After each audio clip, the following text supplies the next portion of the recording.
Good morning, Wellness Warriors. Happy Wednesday. Today is Wellness Wednesday, and I hope you are having a fabulous day already. Some of you are just getting started. Some of you have been going for a while, but I hope you'll take a few minutes today, even if it's not right now, to tune in and talk about the little choices that can build to huge growth and change. And today, that subject is dialed down a little bit into food. I know, not something that we all like to talk about. It is, however, January. There's lots of New Year's resolutions and goals going on out there, and sometimes making major changes can be overwhelming. So let's talk about that. If you're here, let me know you're here. If you don't see this till afterwards, feel free to ask questions, make comments, hit hashtag replay so that I know you saw it. Also, sometimes Facebook doesn't show me all the things. So if you say hi or you ask a question and I don't acknowledge or answer it, then it's just because today is not one of those days that Facebook wants to show me until after I'm done. And I promise I'm not ignoring you. I will respond at some point or another. And I still feel like I'm dark here. Okay, maybe that's better. Good morning, Liz. How are you today? Okay, that is better. Hey, I found my light. Okay, so if you're just stumbling on my page, my name is Donna. I'm a mom, a nana. That light almost looks like too much, doesn't it? I'm a mom, I'm a nana, I am a girlfriend, and a wellness advocate, and I look really shiny today. I don't know what's going on. I'm a wellness advocate. I am studying for my Master of Science in Clinical Mental Health Counseling, and I've been on a wellness journey battling with anxiety and depression for most of my adult life. I consider myself to be in recovery. I don't feel like it's something that you can ever truly, good morning, Miss Chanel. I don't feel like that anxiety and depression is something you can ever truly recover from, but you can be in recovery and learn and grow as you go. So, last week we talked about the power of choice and how little choices can lead to huge growth and change, which made a lot of sense because we talked about movement the week before, and of course choosing to move. So it made sense to touch on one of the things that people have the hardest time with, which is diet, healthy eating, or food in general. This is a fun subject, and it's something we can go for days on. Boy, my lighting is weird today. So forgive me if one moment I look super shiny and the next minute I look normal. Normal being relative, of course. So why is healthy eating important? Let's start there, because healthy eating can be overwhelming, especially when there's so much information. So the best that I can do is give you some basic schools of thought that tend to run across the board, because I'm not a doctor and I'm not a nutritionist. And then I can tell you a little bit about what worked for me and what I know works for most people. Now, keep in mind that everybody is different. So one of the important themes you're going to hear from me today is you have to pay attention to your body. You have to pay attention to your body and know what kind of food and what kinds of things are impacting it in a negative way and what kinds of things are impacting it in a positive way, which can be difficult sometimes. So why is healthier eating important? Well, the reasons to choose better are this: better health for your brain and your body. One of the things that I've talked about in the past is feeding yourself. I coin it as 3 or 4 different stages of feeding. One of which is feeding your brain so that it operates better, so that you're cognitively more aware, to keep learning and keep exercising your brain, because it is like a muscle. And the more we use it, the healthier it will be. But that also involves feeding it properly. And that involves food and the kind of food we eat. Also, better health for your body, obviously. That's not something I need to tell you. We all know this. It's whether or not we act on it and whether or not we exercise it that's another story. And I don't mean like in the literal terms of exercise. I mean flexing that health muscle that we have and flexing that knowledge that we have about food in general. So, and of course, again, if you have tips or tricks to share, that's part of what this is all about. I can share my experiences and my knowledge based on my research. But if you have something that's worked specifically for you, some people do really well with fasting. Some people do really well with strictly whole food diets or specific types of diets. But we're gonna dig into that a little bit, but we could be here for days talking about all the different things that are out there. So, but feel free to chime in, give tips. No sales links, please. Again, reasons to choose better foods is better health for your brain and your body, improved memory and brain health, improved mood. And I can attest to that because once I started gradually cleaning up my diet, I know that I started noticing a huge difference in the way certain foods affected me.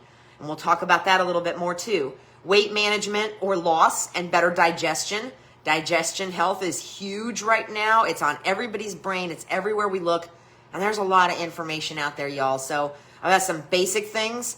And then the rest is depending on you and what you research, really.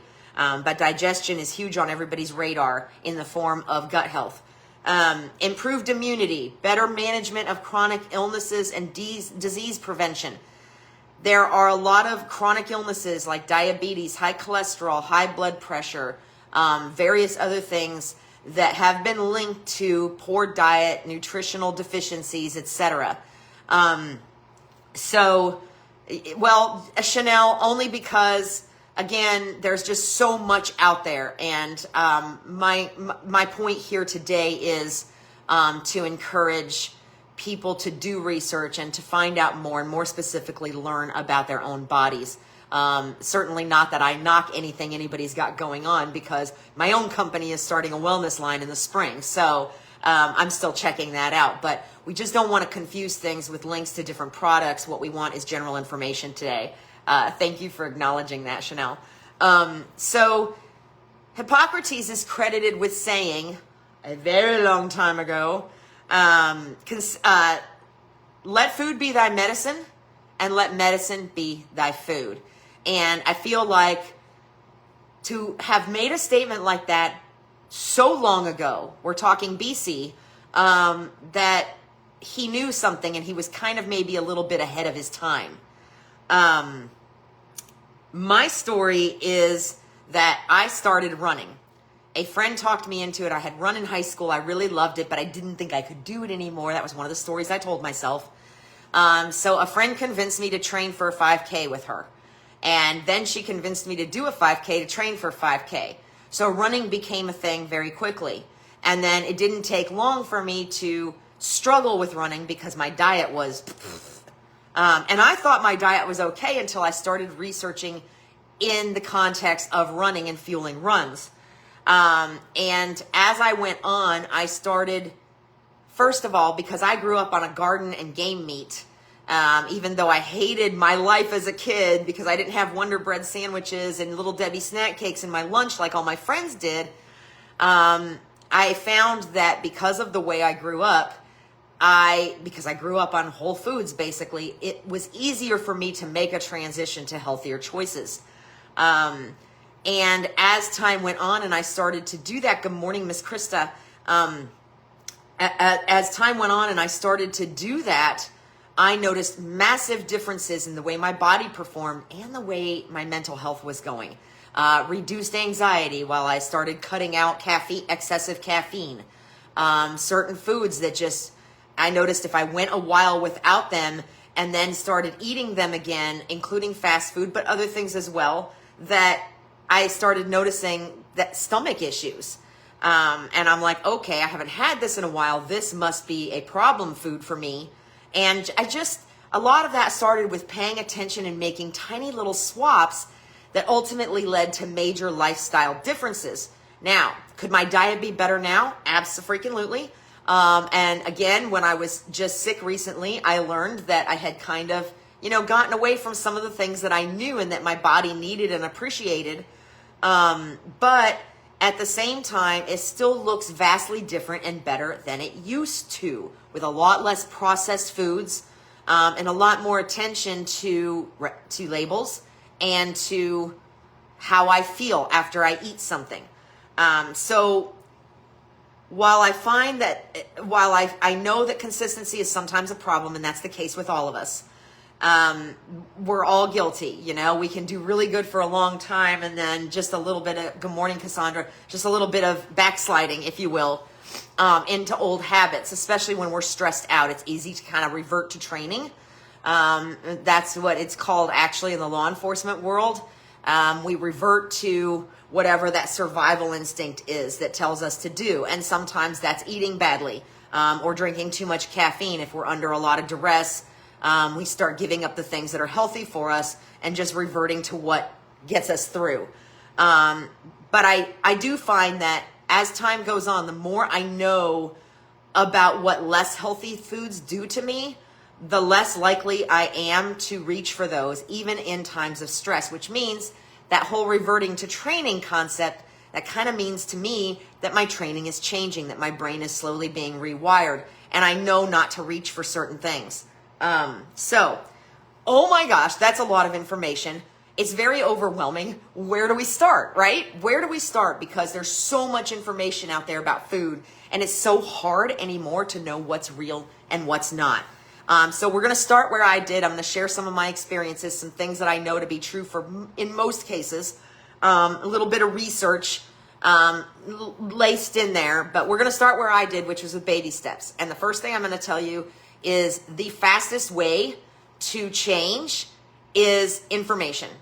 Start reading your labels. That's really important, especially when so many foods are GMO and they are now required. The FDA now requires that to be labeled or marked on the label if there are foods that are genetically modified in what you're eating. Start reading labels. The general rule of thumb when I started reading labels was if you can't pronounce it, you probably shouldn't be eating it. And of course, less is more. The less ingredients, the better, generally speaking. So reading labels is super important, and understanding that, generally speaking, good morning, Miss Debbie. Generally speaking, the more ingredients there are, especially if you can't pronounce them, the less likely it is to be something that you should be consuming. So reading labels, I know it's hard, but there's another aspect of reading labels here too, which is that sometimes a serving is not what we think it is, okay? We have things that are labeled 1 or 2 servings, or that we think of as 1 or 2 servings rather, that are labeled as 3 or 4, which means we are often eating anywhere from 2 to 4 times as much of that item as we should be. Don't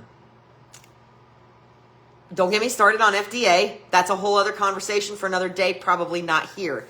But a good place to start is reading your labels and watching your serving amounts. If something says that it's 2 servings, you probably shouldn't be eating it as 1. And then you need to take that into consideration.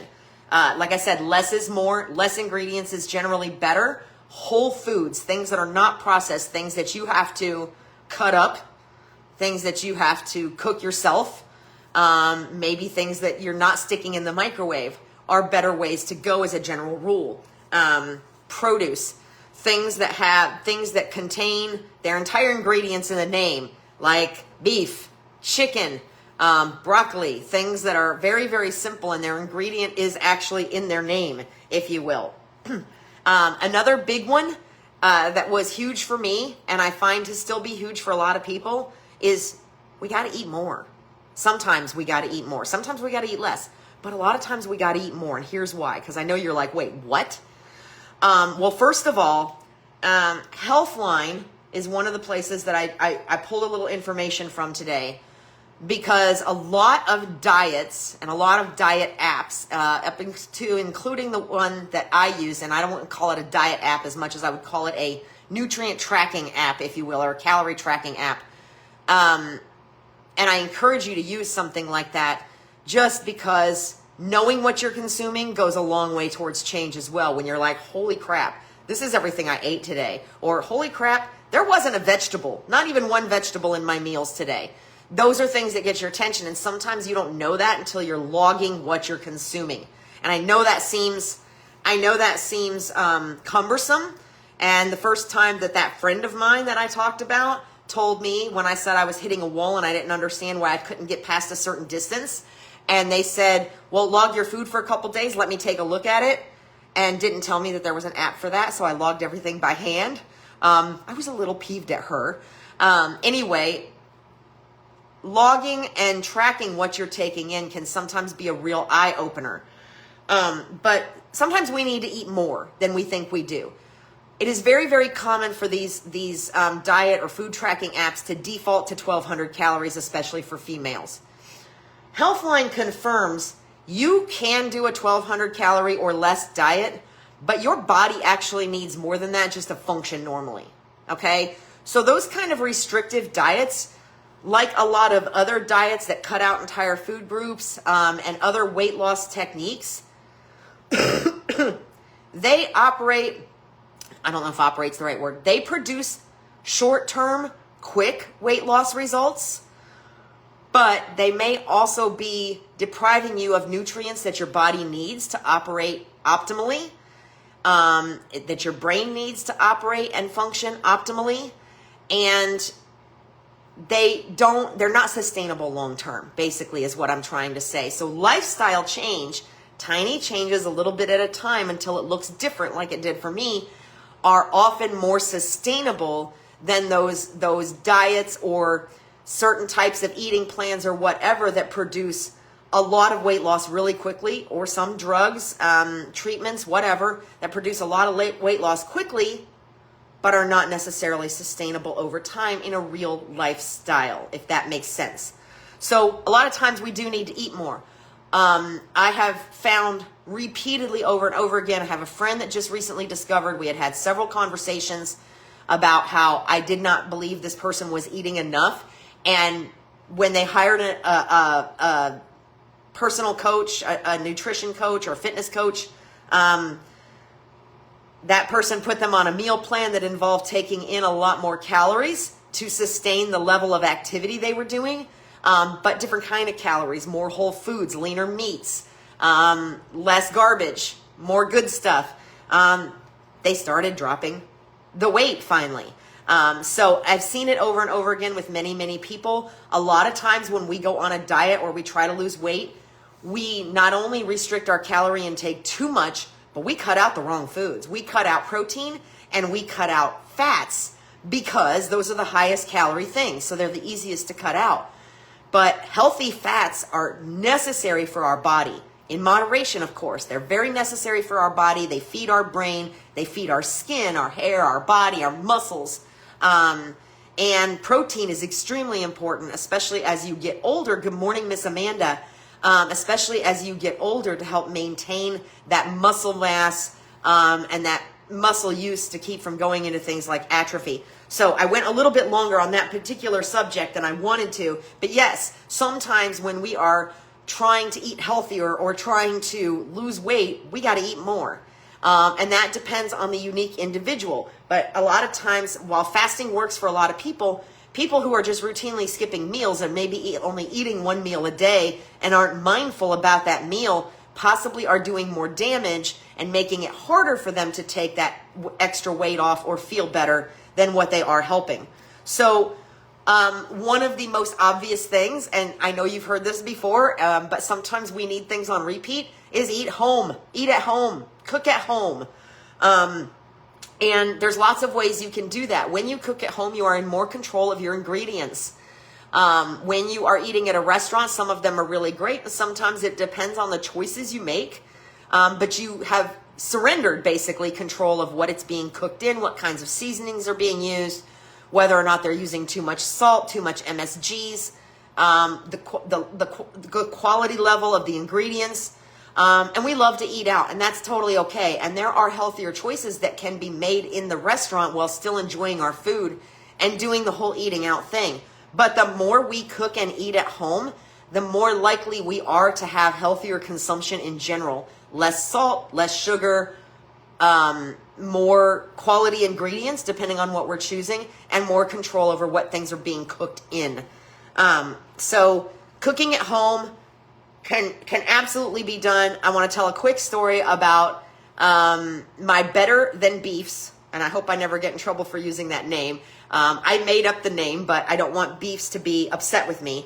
So I called it the Better Than Beefs Cheeseburger Wrap, and when I was in college studying my AA, I had to write a compare and contrast essay, so I did, and it was about the cheeseburger wrap that I love dearly from Beef O'Brady's versus my at-home version.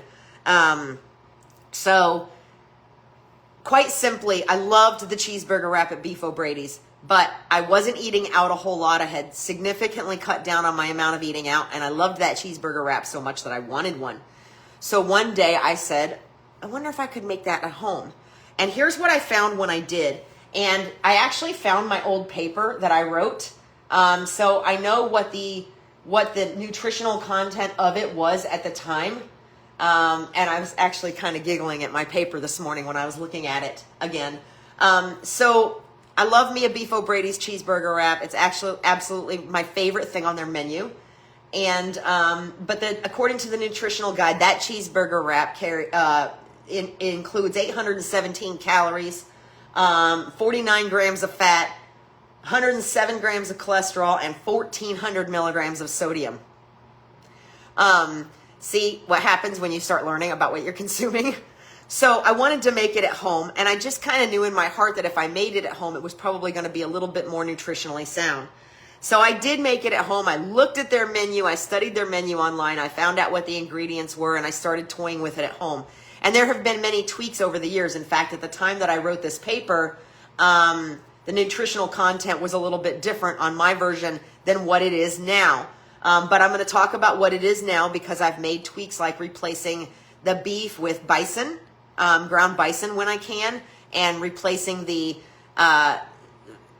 cheese slices that were actually more of a cheese food with actual cheese. So just a few tweaks here and there over time. And what I got was a cheeseburger wrap that's 623 calories, 31 grams of fat, which is a significant difference, 95 milligrams of cholesterol, and 1,283 milligrams of sodium, which is still high, but it's not as high as 1,400, right? So a little bit better, slightly different ingredients, and it tastes just as good. The biggest difference between mine and beef's is that the meat inside is ground instead of sliced, and there's just less butter, grease, oil, whatever it is they cook in. That's pretty much non-existent here. So huge differences can happen when you even try to recreate your favorite recipes at home. And there's so many copycat recipes available that it's totally doable. So other simple things to remember. Sometimes low fat, no fat, sugar-free, zero sugar means like with low fat, no fat, sometimes that means chemicals or extra sugar have been added to offset the flavor differences when they've reduced the fat. And in the case of sugar-free or zero, that often means that chemical replacements for sugar have been put in, which sometimes come with a laundry list of their own problems. So be very cautious with that. One common sugar replacement right now is stevia, which is a wonderful natural sweetener, and it's very diabetic friendly. However, I found out the hard way that if you're allergic to ragweed, stevia comes from the same family, and you can have allergic reactions to stevia as well. So be mindful that if you start using stevia regularly and you find that you're having increased allergy symptoms or gastrointestinal distress or feelings of food allergies, like where your throat is closing up, you may need to look at that particular sweetener, because even though it's natural, doesn't mean it's perfect for everybody, right? But just remember that a lot of times when those things are reduced in packaged foods, it means there's more of something else you don't want to make up the difference. So, of course, watch added salt. That's kind of a gimme. There are different schools of thought now, new research that indicates that salt may actually be better for us than we thought, than what we've been led to believe. Again, that's a rabbit hole for another day. But added salt, for me, when I cook, if the recipe calls for salt and I know there's a chance we may be salting it afterwards, I just don't add the salt. I've just stopped using salt in most of my recipes. And if I want salt on it after the fact, then I use the Himalayan salt grinder instead of cooking it as part of the meal. Even with soups, because it's just too easy to kind of accidentally go overboard. Okay, so of course, choose lean meats. These are things we all know, with lots of veggies and fruits, especially at restaurants. You can choose meats, veggies, and go easy on breads, desserts, etc. So here's some of the swaps that I made and why. And this may run a little long today, but it's important information, but I'll try to go through this quickly. And then if you want more information on any of the swaps I made or why, feel free to message me, drop a comment, I'll reach out to you, whatever. I have a few links that I can share with you guys in the comments today. So the swaps I made and why. Bread's always been a bit of a struggle for me. Now, I can consume some hot, fresh bread out of the oven like nobody's business, and have been guilty of doing such. However, bread has always sat kind of weird with me, and I've not ever been a huge bread eater, except when I worked for Cash and Carry and they had the 4 o'clock hot Italian bread that we all pulled the insides out of and rolled into little balls and popped in our mouths. Don't get me started on all the possible health things that could have been wrong with that, including that we were all reaching our hands in that loaf of bread. The things we do when we're younger, right? Before we know better. So bread types. Because of the way I grew up, it was very easy for me to make the change from white bread to wheat bread. And then as I did more research, I learned that there was so much processing that was still occurring in wheat bread. So I started gravitating towards whole grain breads. And more specifically, what I use now is a brand that has a lot of sprouting in the bread. The first ingredient is whole grain or whole wheat. I don't have wheat issues as far as I know. I've not seen any big indicators. I know that a lot of people do. And I know that there's some different schools of thought on whether we should even be consuming whole wheat in its unadulterated form, if you will, unadulterating being a loose term, because of all the different pesticides and chemical processes and GMOs. So I'm always looking to see if the label is marked as genetically modified, but I'm generally going with a more organic brand of bread that is not only whole grain, but includes sprouts, sprouted grains. And then I was curious about what the big deal was with sourdough. And I want to see if I popped that up here. Where are you? Yes, here it is. And I did find an article about that from the North Carolina Cooperative Extension. So it seems like a fairly reliable source. In Florida near me, this would be like the University of Florida Extension Office. So I wanted to know what the big deal, why everybody was all of a sudden talking about sourdough. And the bottom line is this: sourdough kind of forgoes the wheat depending on the flour that you're using. And it's a little more fermented. So it affects your digestive system differently and probably in a more positive fashion. It's low on the glycemic index, so it has little to no effect on a person's blood sugar. It has better bioavailability of vitamins, minerals, and antioxidants because of the prolonged fermentation process. It's full of fiber. It's a probiotic.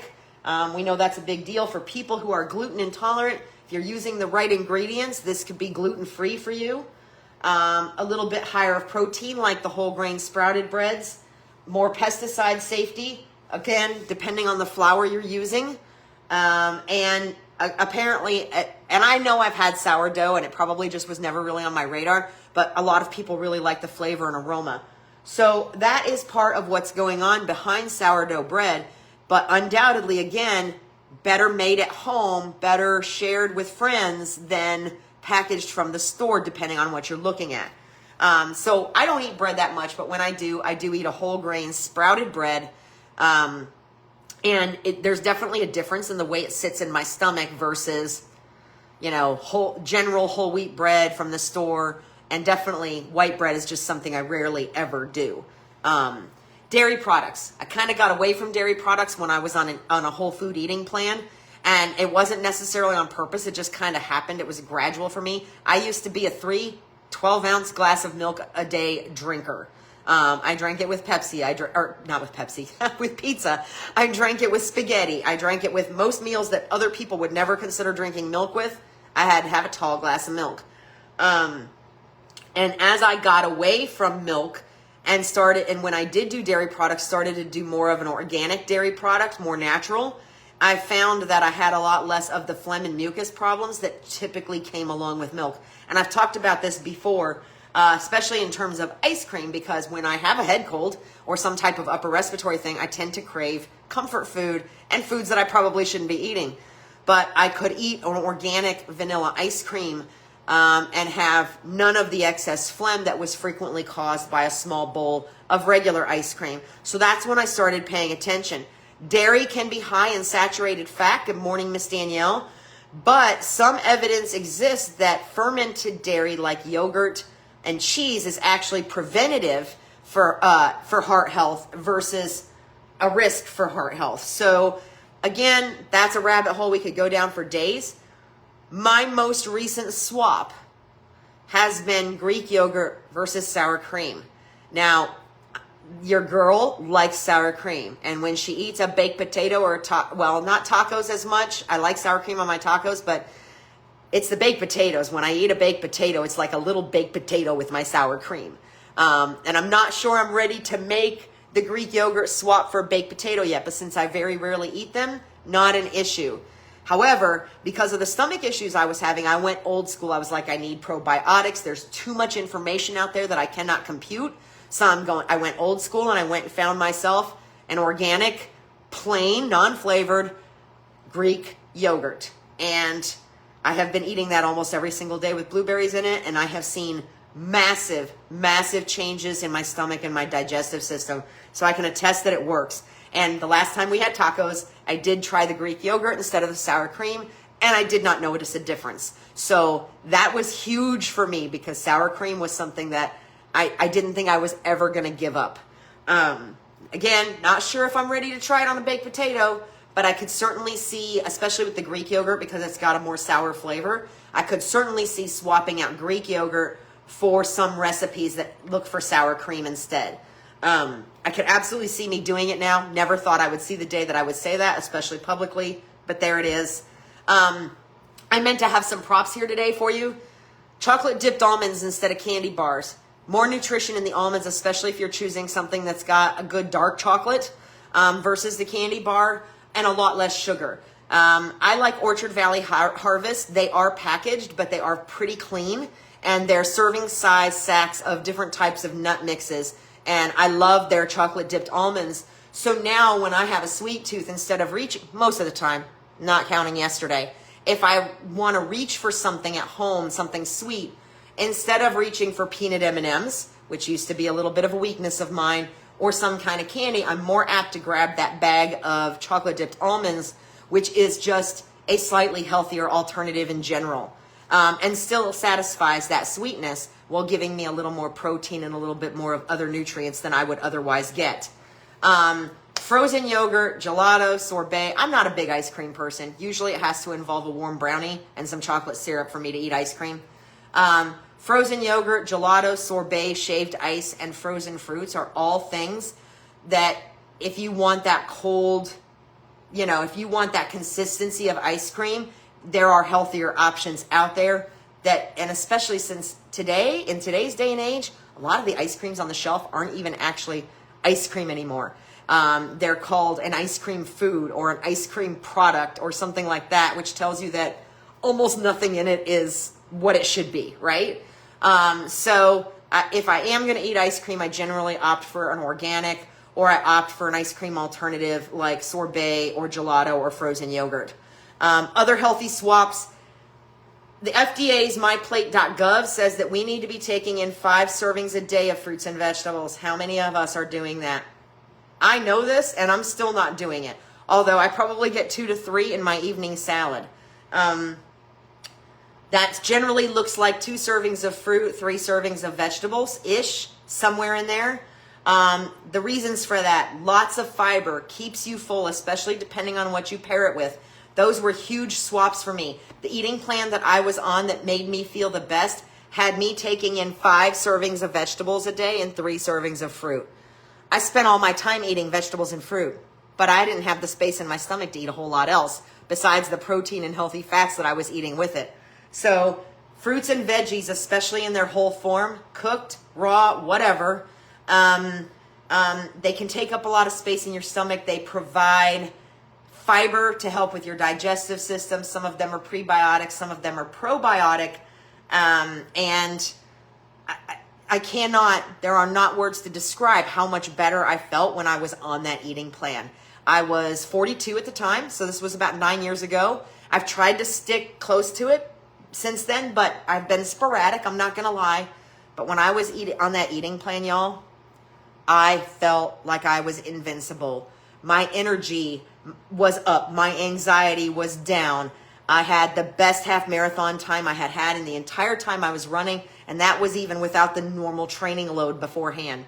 I got rid of carb loading the night before a race. I got rid of dairy. I got rid of a lot of things that I was doing that I shouldn't have been doing. I switched to more game meats whenever I could get my hands on them. So those fruits and veggies are important. And for those of you that are worried about sugar, yes, sugar can be an issue with fruits, but natural sugar is processed differently than added or processed sugar. Keep that in mind. And if you're concerned about fruits, fruit sugar, again, moderation is important, serving size is important, and eating your fruits earlier in the day makes a difference, so that you have more time to burn that. Also, when you're told to cut carbs or watch your carbs or your net carbs when it comes to diabetes, usually I hear so many people are like, I can't eat vegetables because I have too many carbs. You need those vegetables. Those are different carbs. Yes, they're carbs, but they're different. You need your vegetables. And we're not talking about corn. We're talking about green things and orange things and red things. So definitely eat more fruits and vegetables. I can personally attest it makes a huge difference in my world, all the way across the board. Well, I already talked about game meats, grass-fed beef, other lean meats. The less processed, the better. My meatloaf is always half turkey and half bison when I can get my hands on bison, or low-fat beef with, grass-fed. But usually it's half ground turkey and half, and the flavor's so awesome. You don't even know the difference. And I swap the breadcrumbs for quinoa. Beans and chickpeas, roasted chickpeas make a great crunchy snack that you can use to replace chips or chip-like items.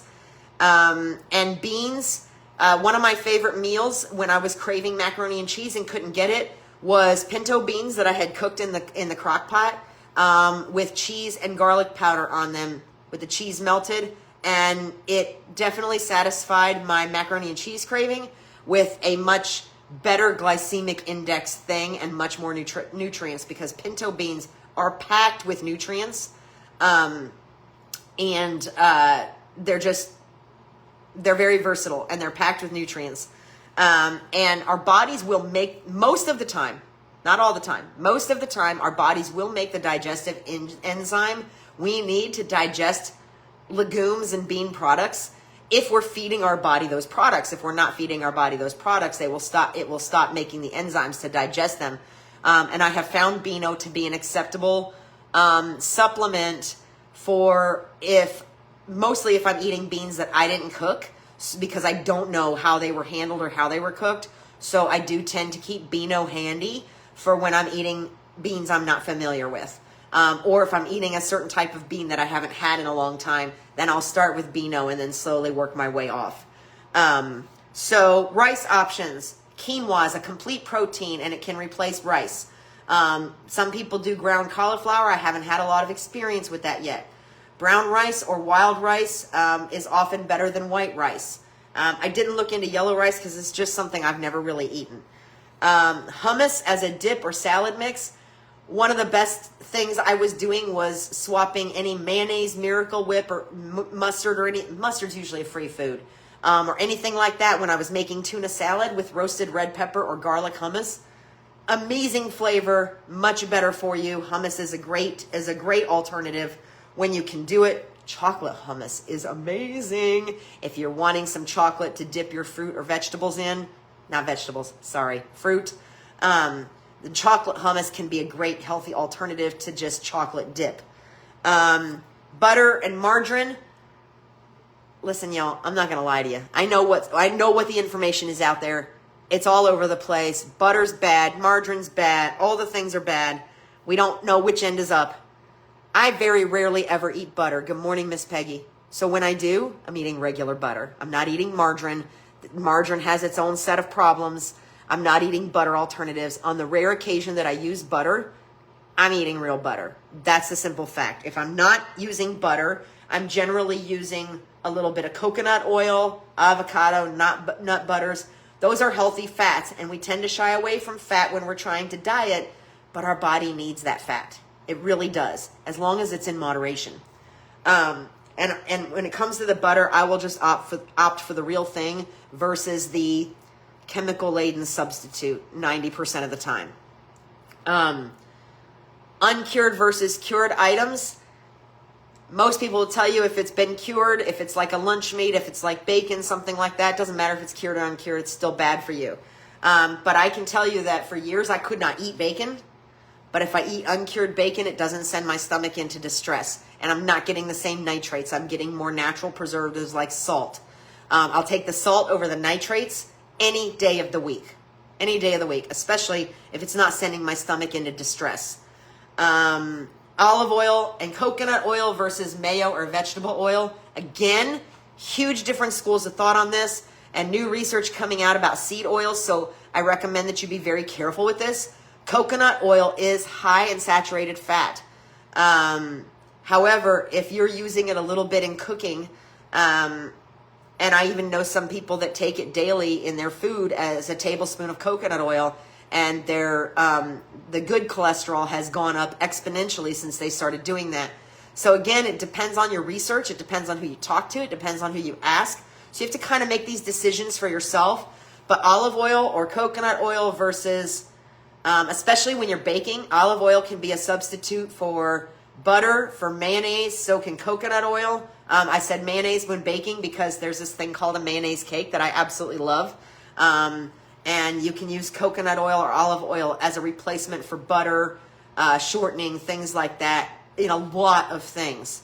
And they're just, in general, they're more nutritionally sound. Even if they do have a little bit higher of saturated fat, they also have some of the more of the other good things that you need from your oils versus vegetable oil, mayo, canola oil, things like that. And then for kids, I'm going to wrap this up here because I know I'm running a little bit long. For kids, kid-friendly swaps that you can consider for yourself too. Instead of cereal, boxed cereal is, oh my goodness, it's so full of sugar and additives. If you make little egg muffins in the oven where you mix up scrambled eggs and let your kids choose the vegetables, maybe a little bit of ham, maybe a little bit of sausage. Ham might be the better choice, especially if it's uncured. Some vegetables, a little bit of cheese. Those can be popped in the freezer and then warmed up after they've been baked. The kids get to help participate in the making of them.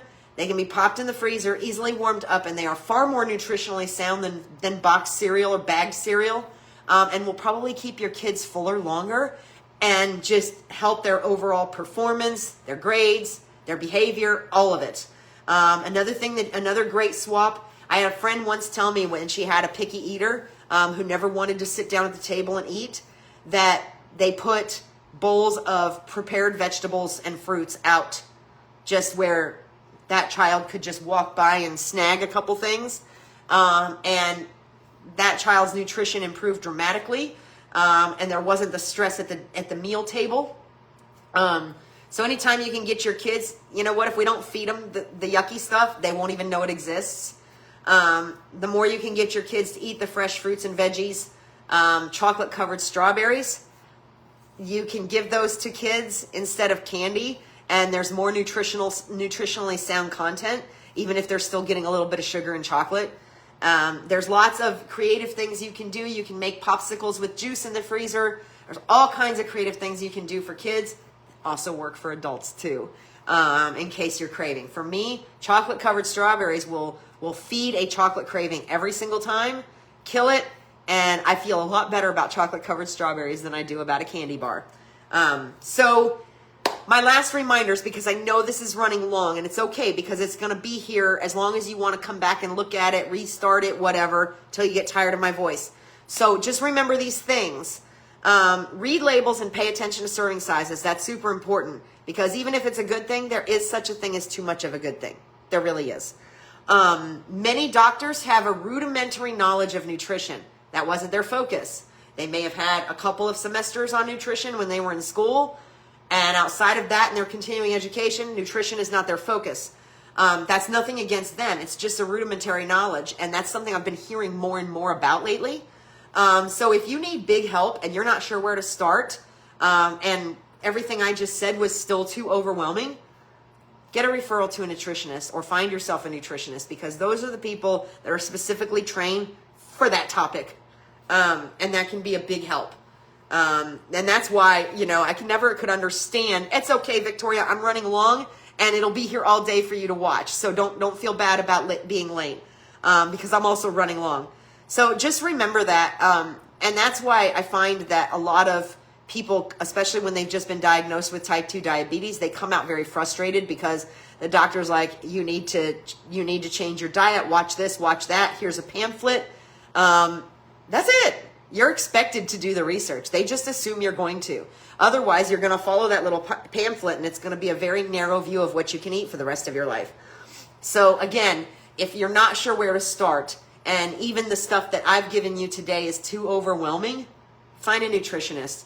That's going to be your best help in that department if you don't have the wherewithal to do the research or figure things out for yourself. Some supplements are fantastic. I take a few myself. If you want to know what I'm taking, shoot me a message. It's not anything that I'm selling per se.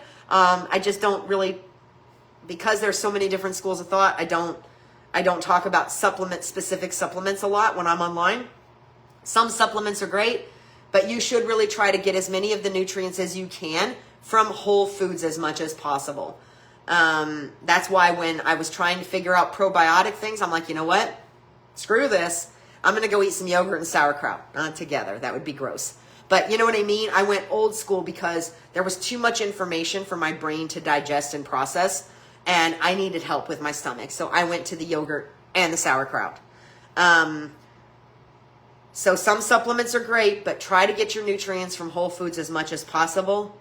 Small bites really can lead to huge changes. You can take one of these things I've talked about today and start incorporating that, like whole grains instead of white, when it comes to bread, pasta, whatever, and just start trial and error. And as you start that trial and error process, your body will let you know what's working and what's not. I promise you that.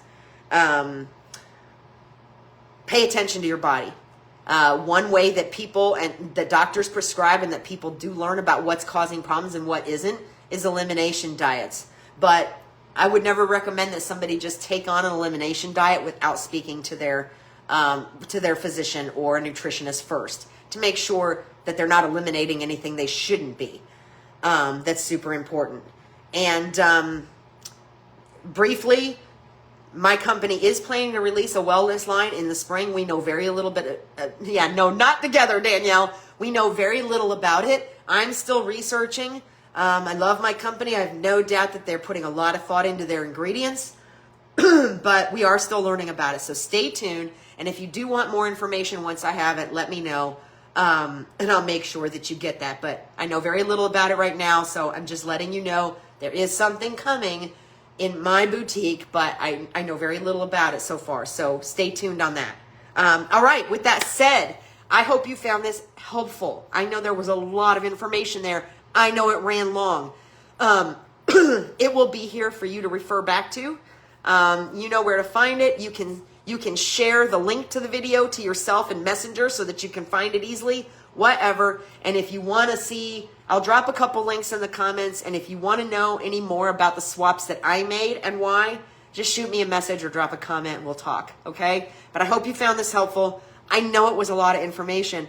And the scary thing is it's just a small sampling of the information that's out there, which is why small bites, because changes like this can be extremely overwhelming. So pick one thing I talked about today and start working on it. One thing at a time, one little bite at a time. You've got this. And let me know. Let me know how it works out for you, what you're doing, okay? I love you all. I'll see you next Wednesday. And if you found this helpful, as always, please share. Bye.